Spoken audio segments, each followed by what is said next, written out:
this big gala in DC's fundraiser thing, and I'm sitting eating dinner, and Nathan Burning, the CEO of Let Them Live, comes in, and he's holding this little baby, right? And he hands her to me, and this baby takes her whole hand, and she puts it around my finger just like that, the way the babies do.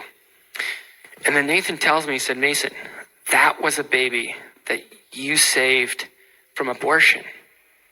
And had you not climbed the Devon Tower, that arm would have been ripped off in the procedure.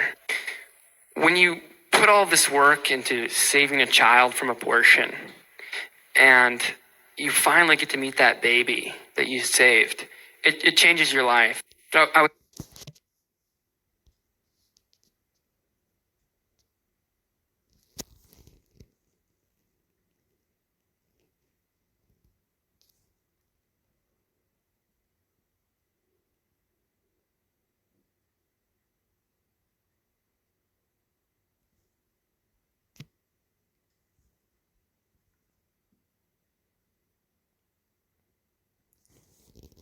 Shalom.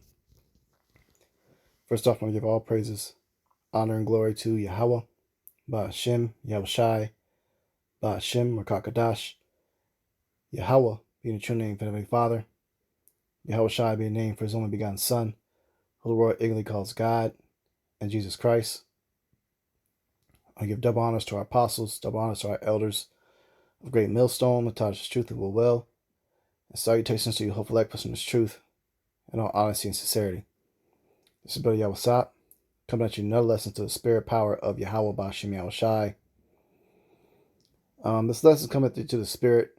I just came across a few of these videos as a professional climber, and his Instagram profile is under prolife.spiderman. This dude, that makes a lot of dangerous climbs, which you shouldn't do stuff like this, because this is tempting the Lord, a higher power, and you do something such dangerous, but nevertheless, this guy definitely got some talent, some skill to be doing this, and he could be Israelite foreigner, because he's it's in his spirit to fight for a righteous cause, which is to stop what they do with giving women the decision to get rid of an infant, an unborn child. And I came across a particular video, and it was extremely upsetting, man. Okay, I can't play it for a YouTube sake, but basically it's right there. Okay, in the center, as you see, I'm scrolling.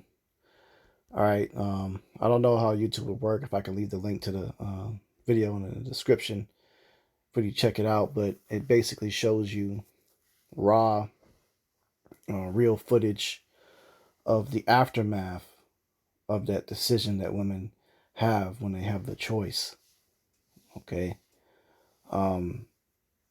just seeing the corpses, man, of these unborn or infants, and I don't even like to use the term unborn, because they're born when they rip them out. You know what I'm saying? So, but to see what they do, the brutality behind it, when a woman opts to say yes to that type of procedure, and you see the aftermath of the bodies of those little beings, man, it definitely does something to your spirit. And it makes the reality of the scriptures that I want to bring out real quick. So bear with me. This is the book of Ecclesiastes 25:19. And it says, all wickedness is but little to the wickedness of a woman. Let the portion of a sinner fall upon her. The murders, man. Man, that's just vexing to see that. Especially when you're a father, man. And ultimately, that falls on Esau, Edom, to give that right. He gave that right out. This guy is truly the harbinger of death.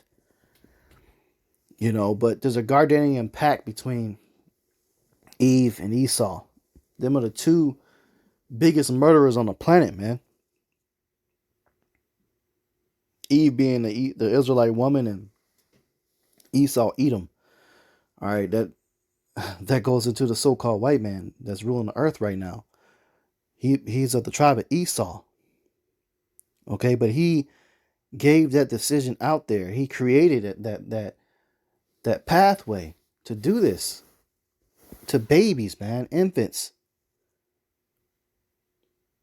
And if you think about how many women on this earth is walking around that went through that, man, if I wish I could share the video so you can see just the images. It is very gruesome. Okay, and for me, I can stomach stuff like that. I've seen death, but for someone that hasn't seen death, and you see like dead bodies and stuff like that, when you see the bodies of the infants that are ripped apart in that procedure, is it's horrific, man. There's a real spirit of murder that gets put on people, and over what? Because women do make the decision to do this so they cannot have the responsibility, the obligation to take care of a child after they made the demonic decision to go out and sleep with multiple men, multiple partners, and be whores. And of course, eventually you're going to get hit with a child in the process of that. But this is what you have when you get rid of the scriptures, man. You got a wicked man in rulership. When you got that, man, he's going to do everything and publish his laws that go opposite of what the Lord wants. And this society is truly demonic. And that's one of the most heaviest demonic things is when you do child sacrifice. And that public law that's pushed out to allow women to make that decision to off a child that they don't want definitely pushes a massive amount of demonic spiritual gain of that child sacrifice. And then the things they do with the aftermath of it, man. There's all types of reports of what they do with those cells from those, from the decision, from the corpses. They take the cells, man. They put them in the things that people accept into their arms and their bodies. That quote unquote help them preventing them to become immune to certain, illnesses. If you know what I'm referring to, involves, a sharp thing that people take in their arms. That shit is that shit they use the cells from these children to create this poison that they put in people. They just keep profiting and profiting and profiting off of it, man. And I have another clip that I want to play real quick. Bear with me. Brothers and sisters, man, go check out this dude's page, man. In this topic, he does a lot of support to try to stop this shit. Which you can't. And Esau Edom's just in rulership. All right, this is the climber right here. This guy. He looks like an Edomite, but I don't know. He might not be, man, because there's no righteousness in Esau, But there's this video right here because this devil tries to say there's too many people on the earth, but one of the top devils or one of the top puppet of devils is Elon Musk. And just listen to what he has to say, man. Just listen. What we is population collapse. Collapse. Like people have no idea how fast the population is going to collapse. No, we have an underpopulation problem. Really? Yeah. Why do you So say this is the most commonly misunderstood situation. Yeah, they definitely push that we have a overpopulation. Yeah, why is No, I don't know. It's just like, I think it's like, this is a holdover from like, I don't know, the 70s or something, So there was a huge baby boom, like where people did have a ton of kids after World War II. But then the U.S. has actually been the birth rate in the U.S. has been below replacement rate since like 71 or 72. In the U.S., like 50 but years. how 50 about years, other the U.S. has countries, been below replacement rate. I know U.S., but how about other countries? Well, China's got a huge population collapse problem. Really? Yeah. China, you actually get penalized if you have more than one kid. No, Are you being serious? No, Oh, no, they cut that off. no, see, this is like, so part of it is just like, we're operating on things that were true in the past but are no longer true. So China did have a one-child policy, but like about 10 years ago, they changed it to a two-child policy. And then a few years ago, they changed it to a three-child policy. And birth rate kept plummeting the whole time. Okay, so now when you hear that information, doesn't that sound contrary to what they tell you, that there's too many people on the earth? This is why we call this man the devil, man. The deceiver. Amalek, Esau, Edom. In public, in the news, in the media, he constantly push out all this information. Oh, they got so many people. I mean, yeah, too many people in a concentrated place in a city. That's not how the Lord ordained it. We're supposed to be spread out. There's enough room to contain everybody on this earth, man. And you're not even, it's against the scriptures to even be trying to numbering man like that. But they use this as justification. We need to get rid of people. We need to do population control. You know what I'm saying? It's not necessary, man. When really the numbers are down. Why? Because, the wicked is in rule, man. It's the book of Proverbs 29:2. When the righteous are in authority, the people rejoice. But when the wicked bears rule, the people mourn. That amount of death and the numbers going down like that, as a mass scale, people around the earth are mourning. I didn't even realize that I didn't know that China had actually upped the amount of children that they want to have. Yeah, everybody's having a struggle. I mean, of course, in the major cities, but that's wicked, man. People aren't supposed to be packed like sardines in a major city, stacked up upon each other, man. You're supposed to have your own substance, your own land. You're supposed to till the earth, grow your own, your food. There should be no such thing as a supermarket grocery store. It's righteous to have a market, but not a supermarket where you depend on going to one place to get everything, that's systematically controlled and can be shut down at any moment by the government or certain businesses and entities. The natural way, is go to different stores and individual places and farmers to get your stuff.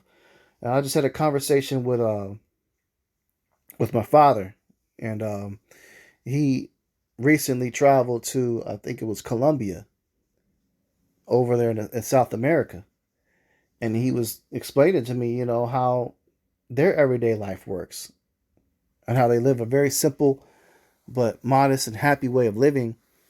And he said there's no such thing as grocery stores over there. He says they believe in going to a food like town or area, and people get individually everything that they need for that day to cook.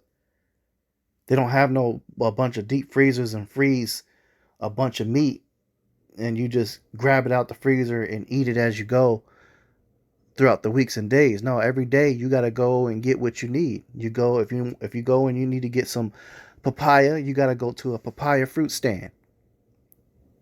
And that person makes his living selling papayas. Or maybe you need cabbage, or maybe you need some protein. Maybe you need chicken. Somebody will sell chickens only. And you go to that stand and you get it. But each individual controls his own business and brings his service and his produce and what he perfected in to this general location when everybody gathers. And it's fresh and it's real food. There's no GMOs involved. Okay? But because you allow Esau Edom, when he takes over, man, and he gets his foothold in it, he gets rid of that system. Everybody has to depend on one specific store that can close at any time, or can go empty, or maybe run out of things. And he'll shut it down. And eventually, that's going to be a trap for everybody, because when shit hits the fan, they're going to shut down these Walmarts, your grocery stores, and they're going to say, hey, you can't get up in here unless you comply to our requirements. It means you got to put this thing in your hand, and you got to put this other thing in your head. The rice grain, the MOTB, the charagma, the C hip. And you put those two sounds together I just said, you know what I'm referring to. The micro C hip. Okay? And then he's going to force a lot of people to go get this thing because they don't know the Lord. They're going to be desperate times, desperate measures, and they're going to agree to take it. And then they're going to be even more desperate and desolate situation. Because now your brain has been hacked and you can't think for yourself. And you're completely controlled. So the people are mourning, man. The people are mourning. And that's just one of the systems, man. And they set up this whole system to give women the decision to do this thing. And they set up a culture of over sexualization and allowing women to gad abroad and to leave their men and to be independent and to wear less clothing. Give them this freedom, this liberty, and over sexualization. And now they have all these bodies on them. And they get a child, man. And they're so consumed with the sexual, selfish culture, they're willing to kill the child to continue living like that. That's why judgment is coming heavy, big time, on Esau Edom for creating this program, and big time on the woman. Big time on the woman. This is the book of Ecclesiastes 25 and 24. Of the woman came the beginning of sin, and through her we all die. Through her we all die, man. The beginning of sin. So the Lord is going to do something big time in the earth to these women, man. And especially the Israelite woman. Because that's how the scripture really applies to at the end of the day, man. You got Adam and you got Eve. Adam represents the Adamites, reincarnated later, became the Hebrew Israelites, man. And of that, Eve is a part of that chosen line of heritage. And there's been a Gardenian pact between Eve and the serpent, Esau Edom. Esau started out as Cain, reincarnated through the spirit, man. He became Esau Edom, the so-called white man today. Eve, the so-called black, Latino, and Native American woman. But the top of the woman is the so-called black woman. That's the top tribe of Judah. Eve, man. Them two have been a killing machine together for a long time. And them two have been put up deceivingly as the victims that everybody needs to feel sorry for. Everybody feels sorry for Amalek, the people that call themselves the JEWs today, and now their wickedness is being exposed. They're being the most demonic people on the earth, man. That have killed the most. That have really funded the whole transatlantic slave trade, man, and owned it.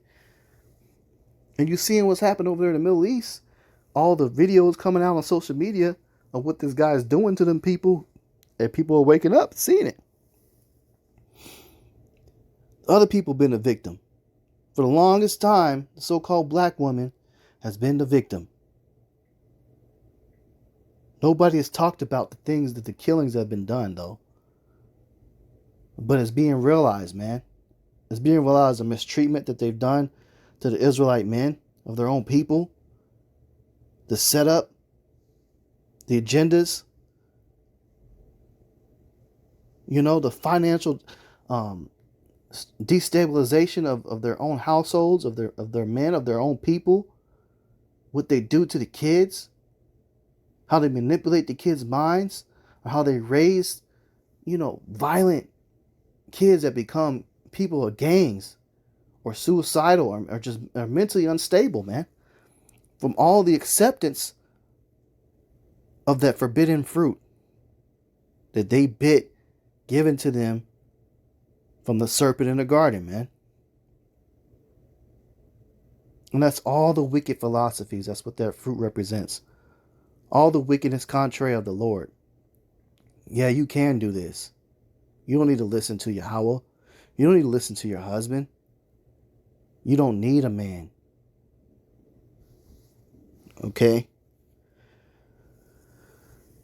So, you have these murders that are taking place, man, which inspired this lesson, seeing these videos of all these babies, man.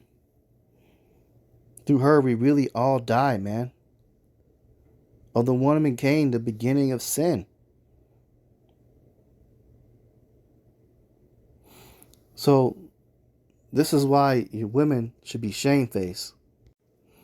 This is the book of 1 Timothy 2 and 9. It says, in like manner also that women adorn themselves. The word adorn goes into respect. It says respect themselves in modest apparel, meaning covered, body covered, hair covered, wrapped up. With shamefacedness, man. Because of the nature that you guys be having and the constant bad decisions, the demonic stuff you accept, you got no right to be holding your chin up high, man. Be humble. You don't got no right to be proud about shit. You guys can do continual wickedness. It says feeling embarrassed about yourself, embarrassment. It says the shame you feel when your inadequacy or guilt is made public. You guys got a lot of things to be guilty for, women. A lot of things, man. Especially if you're an Israelite woman, you have a lot of things that you have guilty about. So you have to work on yourself the best to allow any pride you have that enters to exit out of you quickly and just dismiss it, man. And you shouldn't be looking down on no man. That's how you respect yourself. Respect yourself for dressing appropriately, having shamefacedness, sobriety, meaning not accepting things that make you drunk. And the scriptures refer to accepting philosophies and worldly demonic cultures makes you drunk. You get drunk of a wicked wine. And literally as well. You need to be sober, man. Not high on drugs, not high on alcohol. That's how you respect yourself. But in America, in Esau's most wicked kingdom, they tell you that you get respect by gaining a massive amount of people that want to have sex with you. Your sex appeal gets you respect. Your ability to get as many men to spend as much money on you gets you respect. Your beauty gets you respect. But what do the scriptures say? Not with broidered hair or gold or pearls or costly array, your clothing that you may be posing on social media with, that don't get you no respect either. You may be taking selfies, you smiling, grinning. I'm an Israelite woman. Trying to get your fashion shit on, get some likes. No, that's not how you get no respect, man. Discretion, man. You're supposed to be discreet, not seen. It says, but which becometh women professing godliness with good works. Good works, man. And ultimately, getting a husband and submitting and serving him. At the end of the day, that's your ticket on a chariot. And a husband that's of Yahweh B'Shem Yahushai, that calls upon that name, that's doing the work and believing. And guess what? If you got one of those, and then you leave or you got to get put away, you don't get it back. You don't mark yourself for judgment that's going to come. So either you be reconciled or you can forget about it. You're going to taste of the most horrific way out of here. And deservingly so, man. Deservingly so. So just want to speak on that, man. Lord's will is less is edifying. I'm not going any longer. I'm going to close out. Give all praises, honor, and glory to Yahweh, by Hashem, Yahushai, by Hashem, Kakadash. Double honors to our apostles and elders, a great millstone, Natasha's truth and will well, and Scienticity, hopefully, pushing truth and honest sincerity. Shalom.